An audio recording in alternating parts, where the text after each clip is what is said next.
everyone, and welcome. We're going to start in just about 2 minutes. If you could please find a chair or head across the hall to the Ruan Laureates room. We're pleased to welcome you here.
So, welcome to Norm Borlaug's house, the Norman Borlaug Hall of Laureates. Today is the perfect day for this ceremony. Any of you haven't met me, my name is Ken Quinn. I'm president of the World Food Prize for a few more months, and this is my last Borlaug Field Award ceremony. And I think it's the biggest and the most well-attended, and the other side of the hall is packed, so it's going to be a wonderful, wonderful evening. I want to acknowledge our chairman, John Ruan III. John, thank you for being here. This is the house that John Ruan built, or refurbished, I should say, and he had the vision that the World Food Prize could make this our home. And his family, he announced in 2001, on this day, a very, very generous $5 million contribution that then led to a $36 million fundraising campaign. And we turned the Des Moines Public Library into the Norman Borlaug Hall of Laureates. So, yeah, that's it. Thank you, John. Of course, our 2019 laureate, Simon Groot, is here. Simon was just outside. We were dedicating a tree in the Ruan Garden with Louise Fresco from our Council of Advisors. And we're hoping, there's a play, A Tree Grows in Brooklyn. So we're hoping that a tree will grow in Des Moines, planted by Wageningen University. So that's it. Minister Villalobos, welcome back to Des Moines. So wonderful to have you with us. We're all looking forward to your luncheon keynote address tomorrow. That's Minister Mukashimana from Rwanda, and my dear friend Chantal Sun, the Minister of Public Transport from Cambodia, here today. Well, they had a gangbusters session on recovering in agriculture, bringing peace following genocide. So I hope you were there to hear. They were so impassioned and so powerful. So today is UN World Food Day, all around the world. I kind of like to poke a little fun at my friends at the UN in Rome that, hey, we've got 17 World Food Prize laureates here. So I think we've got more life-saving achievement here than any place else on our planet. So have all of our laureates here. Thank you for coming back, making this event so very special. The Attorney General of Iowa, Tom Miller, is here. Tom, thank you so much. Great, great friend, the World Food Prize. And he and I grew up together in Dubuque and Iowa. And he went on to great success, and I'm here, and that's it. So, yeah, no, we're very close friends. But today in Iowa, as he knows, it's Norman Borlaug World Food Prize Day, and this is a day of recognition enacted by our legislature There's only two in the history of Iowa days. One is for Herbert Hoover. I hope you'll go up to the Iowa Gallery afterwards and see the paintings up there about Herbert Hoover, man who fed Europe. Huh? It's not, well, I can't be. I have to, I'm from Iowa. I have to act humble. So last night, in an incredibly generous moment, John Ruan unveiled that the Iowa Gallery is dedicated now in my name. So it's the...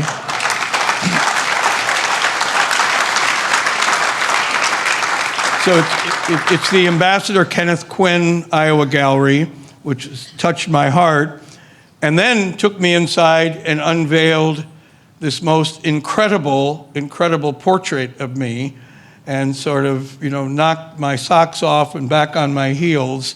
And last night when everybody had left, I just went up and sat in front of it, and I said, this has got to be a dream.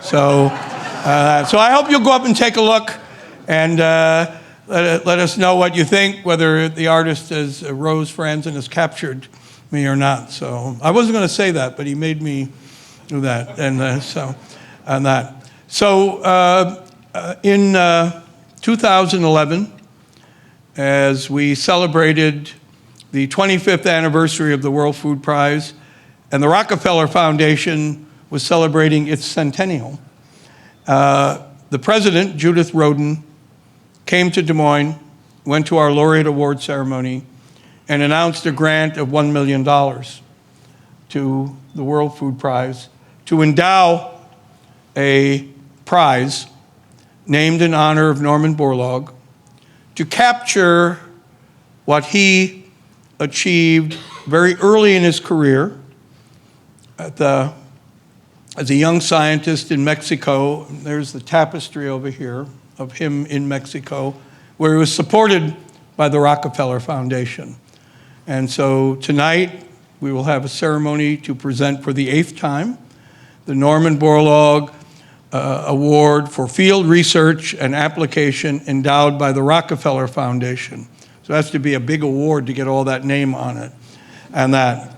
But we're so grateful to the Rockefeller Foundation, and my very, very good friend Roy Steiner is here tonight. And Roy has some really very exciting news about new endeavors by Rockefeller. So I said, you've got to tell everybody about it. This is the right moment. This is the Rockefeller moment in the week of the World Food Prize. And he agreed to do that. And so I'm going to have Roy come and tell you what's happening at Rockefeller. And then we will present the shorthand Borlaug Field Award to our recipient. Roy?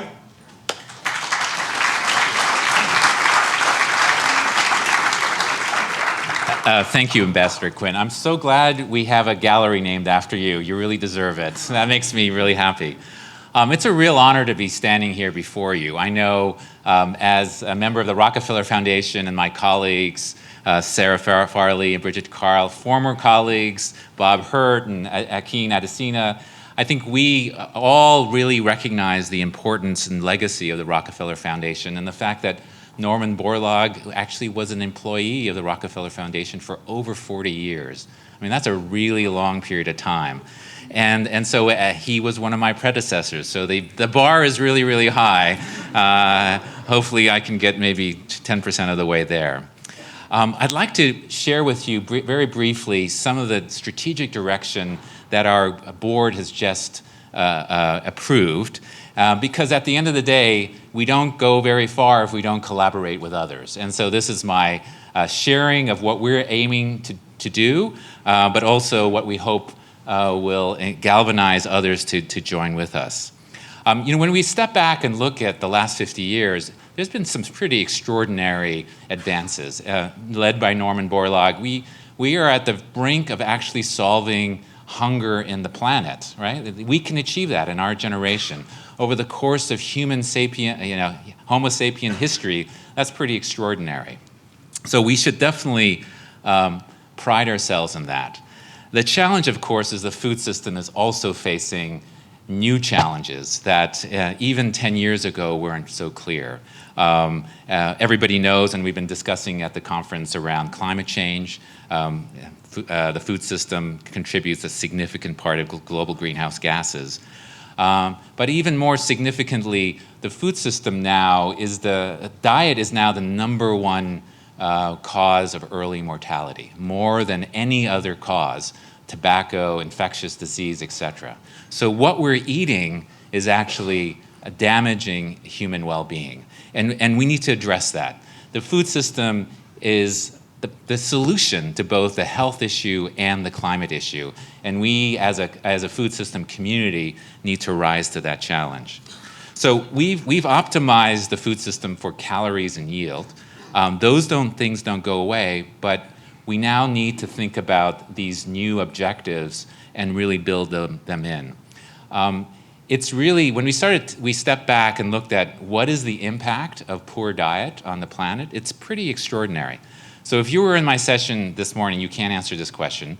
But if you weren't, I want you to guess what is the total cost of one non-communicable disease, diabetes, the one diet-related disease, over the course of 1 year in the United States. So tell your neighbor what you think it is. You know, it's a big number. Just guess, okay? Can anybody guess? Just guess. Be brave. You don't have to. Just guess.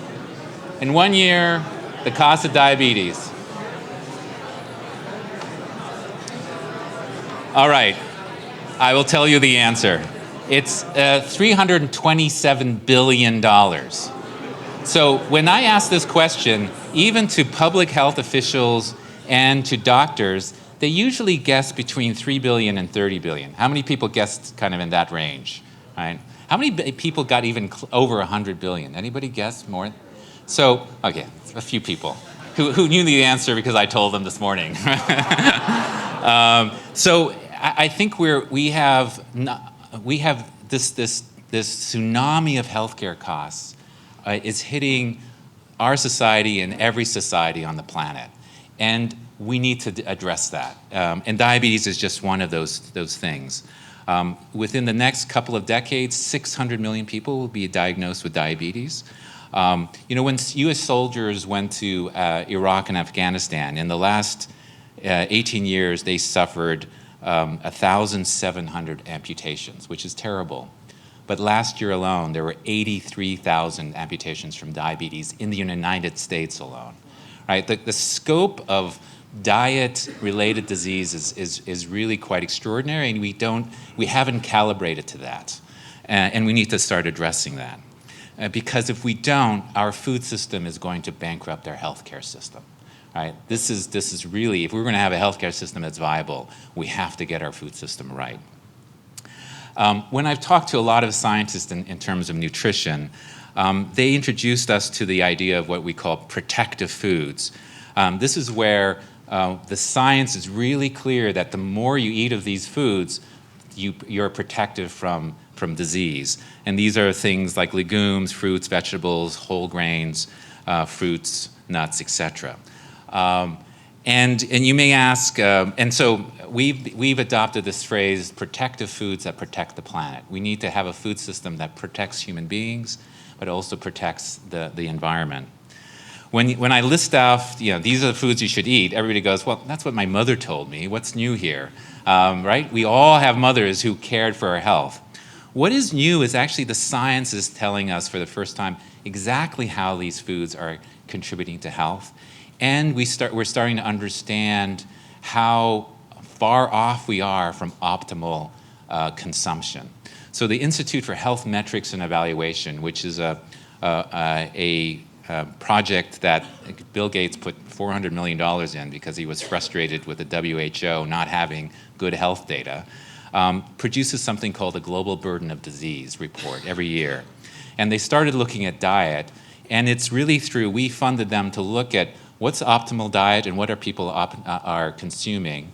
And it is extraordinary. We're consuming at only 50% of what we should be consuming in terms of vegetables, fruits, etc. And this is a worldwide problem. Only 10% of Americans eat optimal quantities of fruits and vegetables. Only 10% of Ethiopians eat optimal quantities of fruits and vegetables.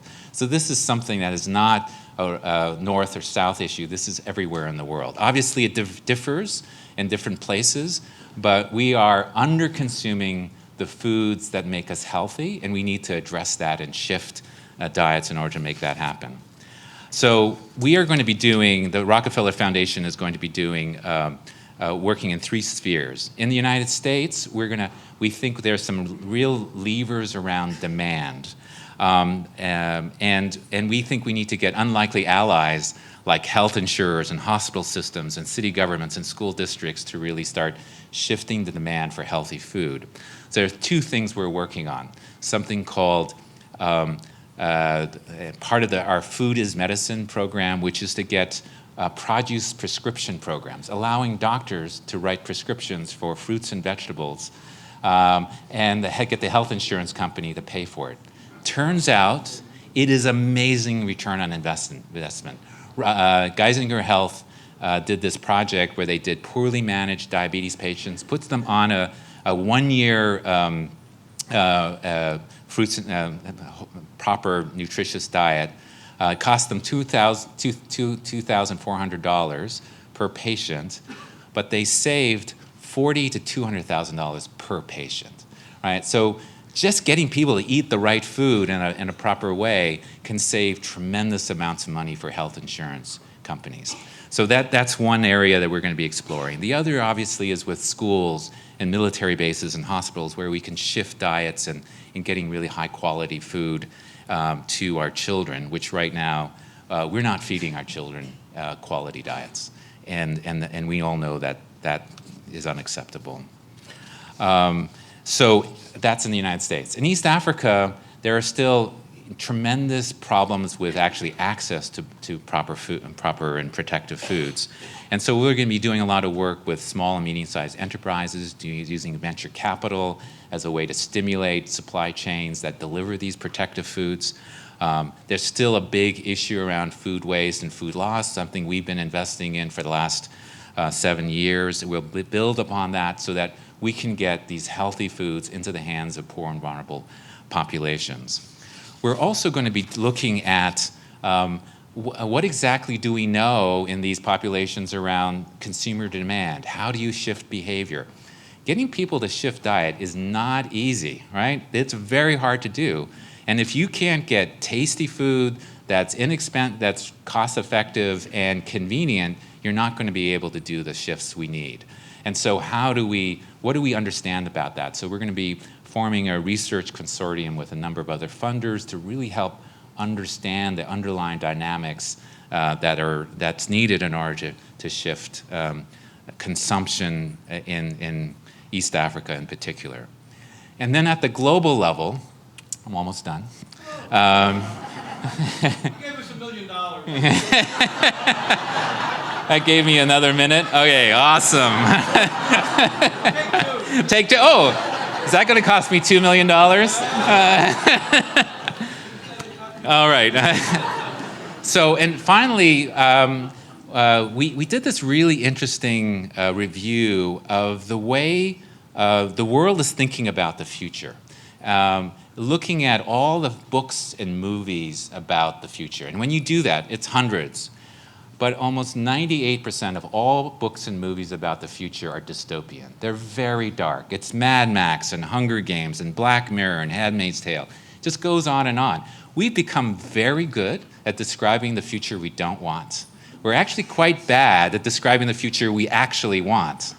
So, and there's a problem with that. You know, there's a parable in the Bible that says, where there is no vision, the people perish. And I think we're in a culture that's in danger of perishing because we can't envision what is possible. And so to address that, to help unleash the creativity we need to get us to be thinking in new ways, the Rockefeller Foundation will be launching at the end of this month our Food System Vision Prize, which no one's actually ever done before. We've done lots of innovation prizes.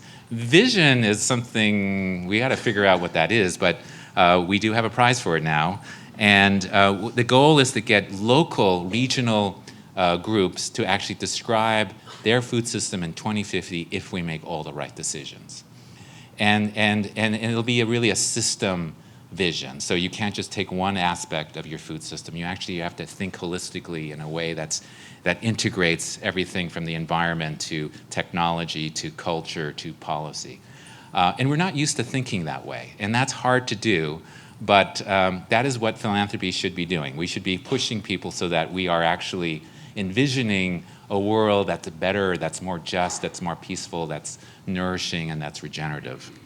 So we really hope to partner with everybody in this room.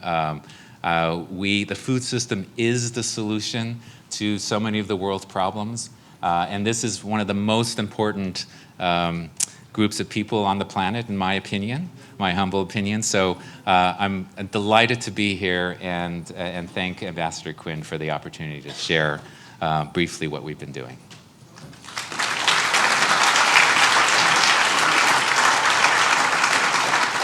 So Rockefeller is so incredible. So I'm sure I'll be back in this room for other events, but this is the last time in the official World Food Prize Week, World Food Prize events.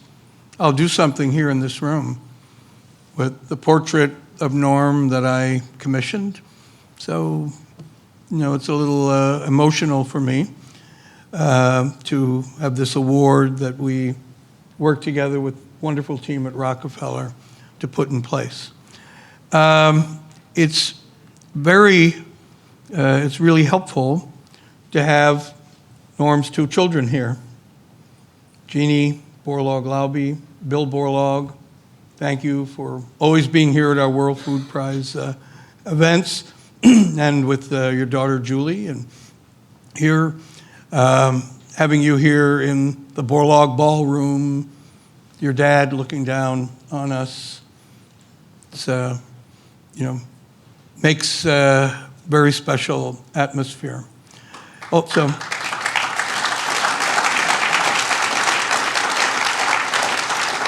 and we also have two BFA, as we call the Borlaug Field Award winners here with us. Bram Govertz, where's Bram over there? From a Belgian working in Mexico, so he kind of counts as two for there, but I know, Minister, that you know Bram well. And Matt Rouse, there's Matt back here. So this award turns up these young scientists, and every time it's Aditi Mukherjee from India.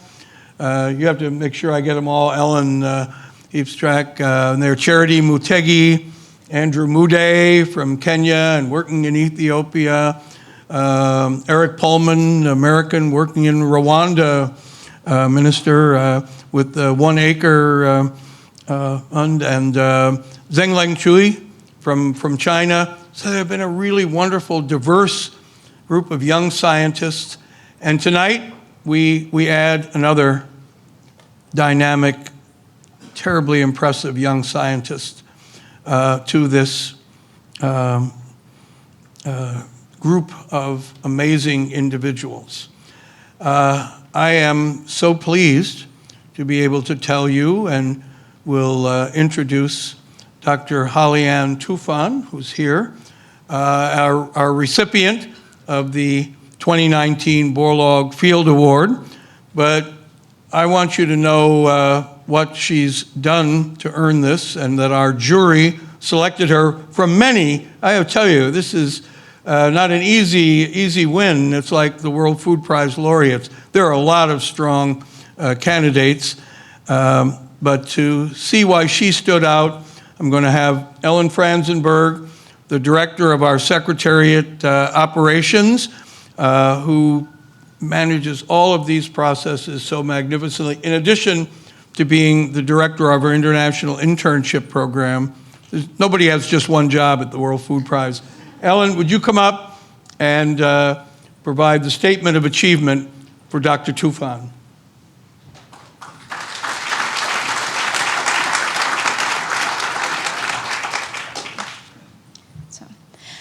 Dr. Holly Ann Tufan, the principal investigator of the Gender Responsive Researchers Equipped for Agricultural Transformation project, known as GREAT, is recognized tonight for championing gender-supportive activities within the global agricultural research community and working across disciplines to ensure women farmers and scientists are fairly represented in the lab, in the field, and at the table.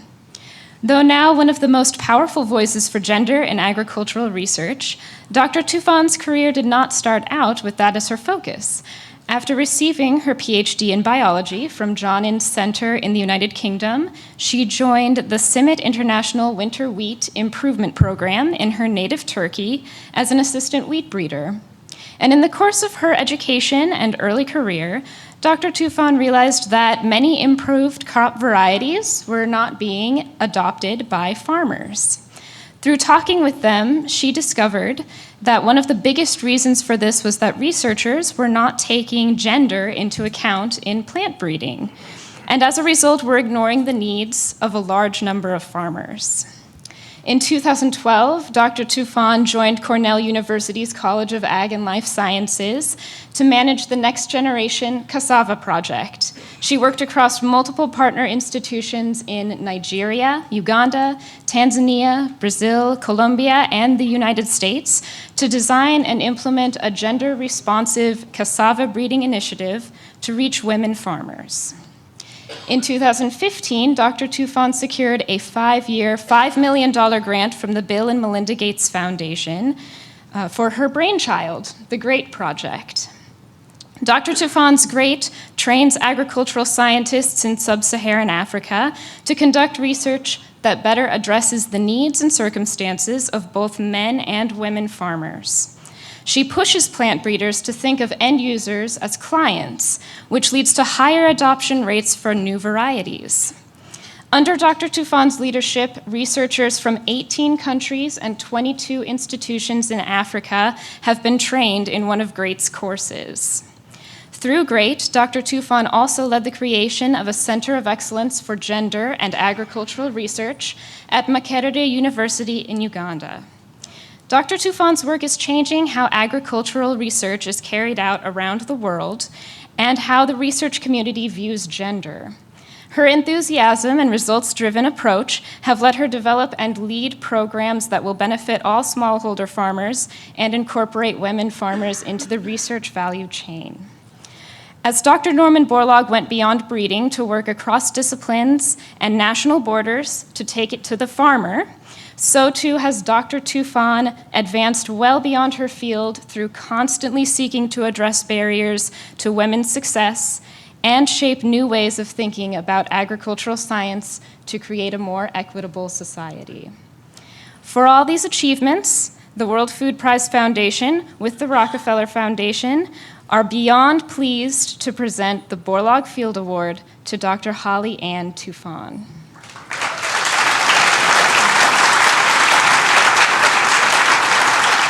So, Dr. Tufan, please come up to the stage. And I'll ask Roy Steiner to join. Let me put your marks up here. And we will present the plaque to you. Here. So come in the middle here. See, Dr. Tufan's a working mom and busy, so we didn't have time to, no presenting with the tie over the drape. So Roy, if you would join and we have there. Congratulations.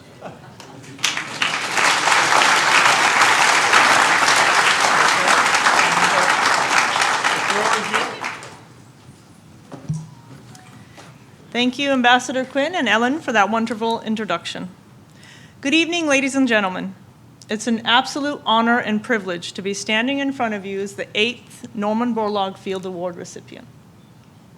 Although they're bestowed on individuals, awards really recognize the contributions of many. I'm deeply appreciative of all of those who are not on stage with me, but without whom I would have never made it here. My husband, whose unpaid care work at home and daily sacrifices make my career possible.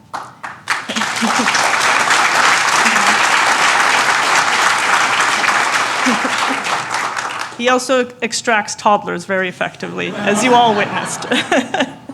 And our families, whose love and support guide us both. The many, many mentors and inspirational leaders who've paved my own path. The colleagues, collaborators, and field teams whose heavy lifting helped create the work that brought me here. And most importantly, I'm eternally thankful to women and men who gave their time, food, energy, and patience to research, even when there was no immediate reward offered. Tonight, I join an impressive cohort of hunger fighters, including crop breeders, economists, geographers, agronomists. I might, however, be the first molecular biologist to win this award not for my work on genes, but on gender. Bridging different identities is perhaps in my blood.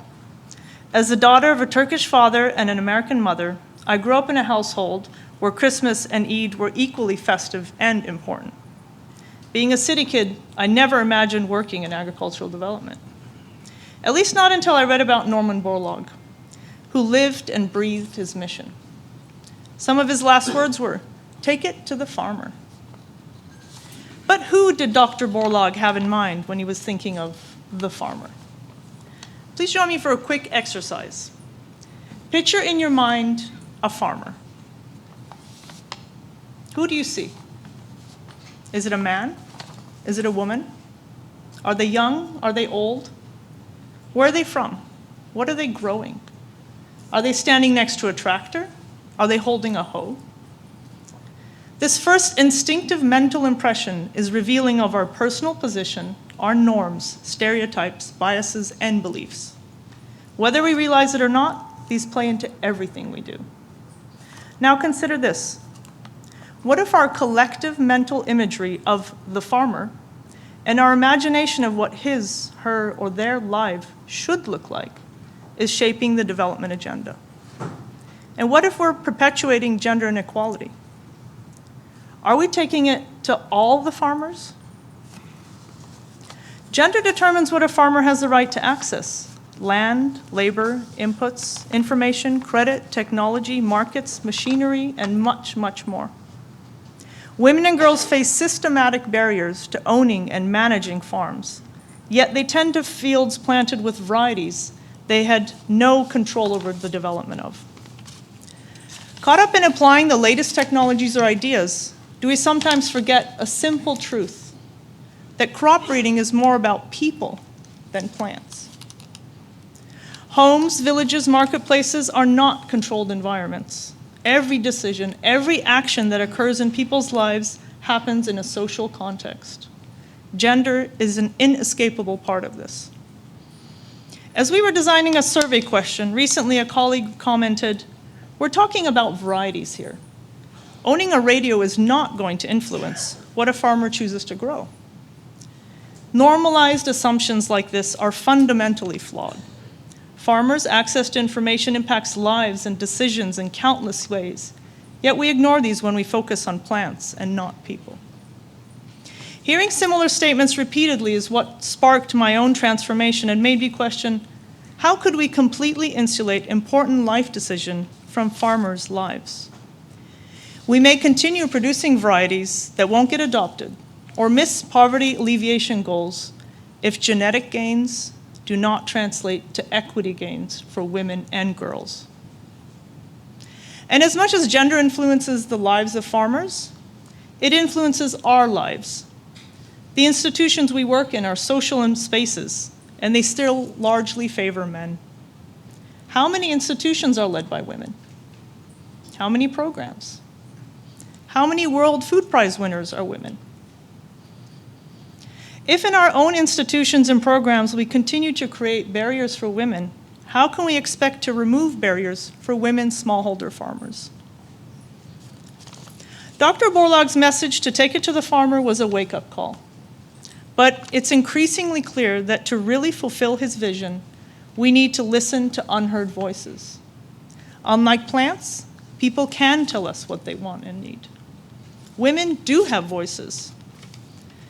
To hear them, we have to build bridges between crop improvement and social sciences, between the lab bench and the village bench.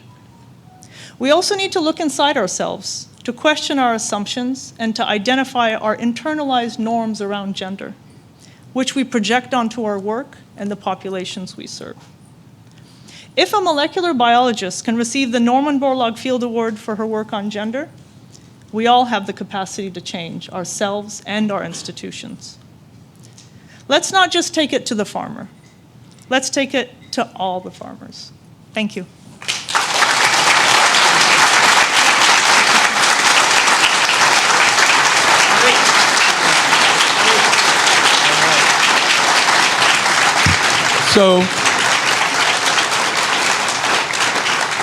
So Dr. Tufan, I think it's fair to say that you have continued the tradition that every winner so far, including Bram and Matt, get up here as a under 40-year-old scientist, agricultural specialist, and leave as one of the next generation leaders of global agriculture.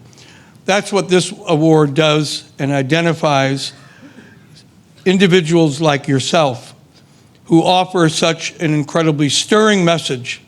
It's the same every year, comes from them. And now you are like Bram and Matt and others on a different platform, a different pedestal, with a voice of greater resonance than before. And so we all congratulate you. I want to be sure you notice that in designing Dr. Borlaug's ballroom, in these wonderful tapestries that were created, we have 2 women farmers from the Punjab and an African woman farmer and her daughter, because this guy, he was in for all the farmers. Thank you all for being here. Please come out and enjoy a wonderful reception with us. Tour the building. If you make it upstairs, that'll be great there. But let's have one more round of applause for Dr. Holly Ann Tufan.